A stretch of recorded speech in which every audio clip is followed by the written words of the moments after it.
தன்னிலை மறந்து பேசும் பிரதமர் மோடி பிரதமர் பதவிக்கே தகுதியற்றவர் என மதிமுக பொதுச் செயலாளர் வைகோ ஆவேசமாக பேசியுள்ளார். நரேந்திர மோடி அவர்கள் எல்லை மீறி பேசுகிறார், தன் நிலை மறந்து பேசுகிறார்.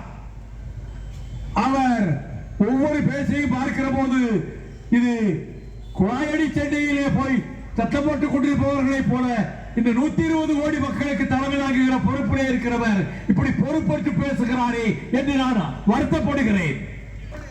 பிரதம மந்திரியாக இருப்பதற்கு உங்களுக்கு தகுதியே கிடையாது.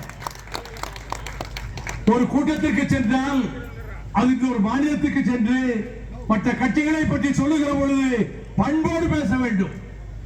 திராவிட இயக்கத்தை அழித்து ஒழித்து விட்டுத்தான் எனக்கு வருவேறே. அதுக்கு இன்னொருவன் பிறந்து வர வேண்டும் திராவிட இயக்கத்தை தொடுவதற்கு. அடுத்த முறை உங்களை பார்க்கிற போது நேருக்கு நேராக கேட்பேன், என்ன தைரியம் இருந்தால் எங்கள் திராவிட இயக்கத்தை அழித்து விடுவோம் என்று எங்கள் ஊரிலே வந்து பேசக்கூடிய தைரியம் இருக்கிறது. நாங்கள் நினைத்தால் உங்களை வேரோடும் வேரடி மண்ணோடும் வீழ்த்தி புலிக்காராக ஆக்க முடியும் எங்களால். செய்திகளை உடனுக்குடன் தெரிந்து கொள்ள உடனே சப்ஸ்கிரைப் பண்ணுங்க.